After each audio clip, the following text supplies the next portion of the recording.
Hi, so we're going to be continuing our stained glass paintings, and hopefully this video will help you understand what process I think will help you get it done. So for the majority of you, ignore the bottom, for the majority of you, your painting should look like this. It's got one coat of paint on it, it's not very detailed, it's just kind of splotchy, you can see through it a little bit, and that's exactly where you want to be. So now we're going to add in other colors and make it look more like an actual glass window. So when you look at like a stained glass window, it has a lot of different colors in it. Like they're kind of streaky, like it might be white and blue streaked together. And it's not perfectly blended into one color. Well, some of them are, but in this case, they're not. So we're going to use a bunch of different shades of kind of the color that you're going for. So like my sky is blue, so I'm going to use a bunch of different blues and also maybe some greens or reds or purples. Just things that'll blend nicely with the blue and carry over this idea of it's a sky, you know. So I have my paint palette prepared with different colors that I want to use. Actually, I'm going to grab. Okay, I added a little bit of red in case I wanted to do some purpley colors in my sky. So what I'm going to do is basically paint different streaks of color, but I'm not going to blend them together. If I blend it too much, like just work it too much, it will start to look like just one single color, and you really want it to read as a bunch of streaky different colors. So I'm going to bring you down here, and I'm just going to start with this light blue because that's kind of the base color I'm going for. I don't have to stick with it, it doesn't have to be always this light blue color, but I'm going to stick with that for right now. And then I'm just going to slowly go in with other colors and start streaking it in there.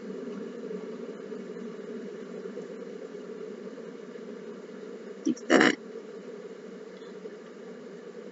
And you can go in with as many different colors as you want.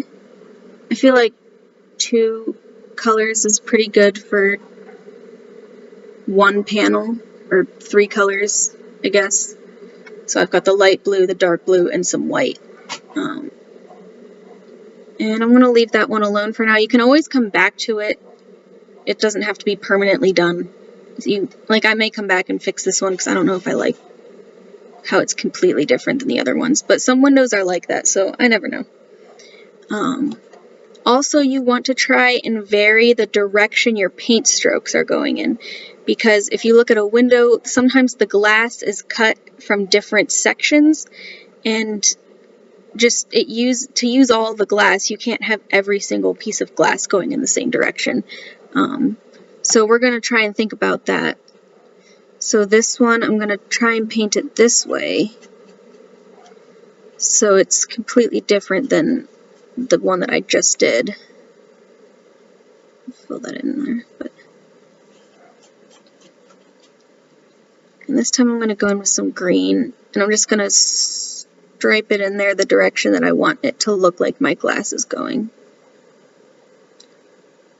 And it's okay that I'm getting in the white area because we're going to go in there with black at the very end anyways. You just want to make sure that you don't completely cover it so that you can't find it again later.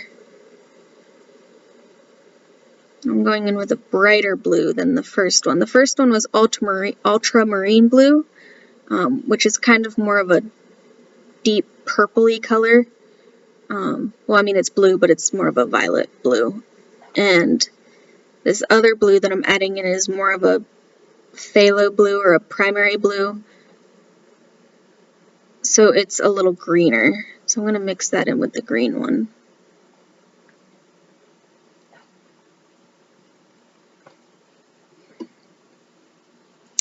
And I'm just going to keep working my way around until I've got all of my blue spaces done, and then I can go in and start doing my orange and my yellow. And this will add, doing this will add a lot more dimension as well, because right now it's very flat. Also, I don't have this on this specific example, but I do on my one in the classroom. I wish maybe I can send a picture, but like on my tree, I have value that shows that the tree is round. So on one side of the tree, say this is the, I don't know, here mirrored, this is the right, yeah, I'll say that's the right side. It's got lighter shades of brown on it. It's got more yellows and oranges and with the brown. And then on the left, it's a lot darker as it gets further to the edge. It's got some blacks mixed in, some darker browns, things like that. So that's how you can kind of show form. Just having some panes of glass be darker than some other ones. You see, you can also add texture because some glass is textured.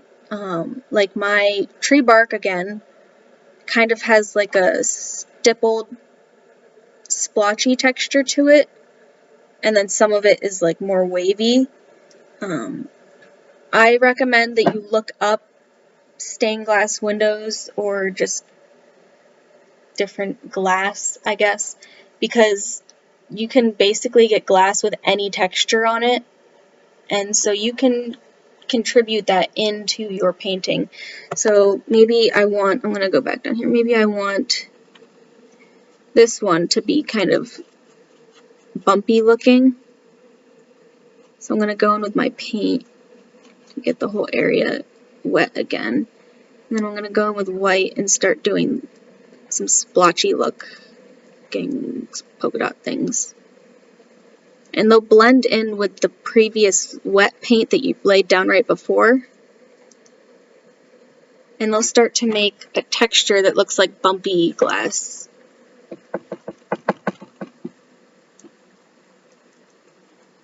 That kind of reminds me of snow. Maybe it's snowing in my sky. I don't know. So yeah, those are definitely some things to think about for your textured and shadowed objects. Value and texture, I guess. Pattern. I don't know. Have fun with it. Definitely look up some examples of stained glass windows so that you have a reference if you've never seen one in person or you're just not familiar with that type of art. It'll definitely help you to look it up. So hopefully that helped. Just have fun with it. It's kind of a relaxing, mindless activity. You don't really have to think about it too much. Just vary the direction, vary the color, maybe some texture. Did I say texture? Direction, color, texture, yeah. Yeah, let me know if you have any questions.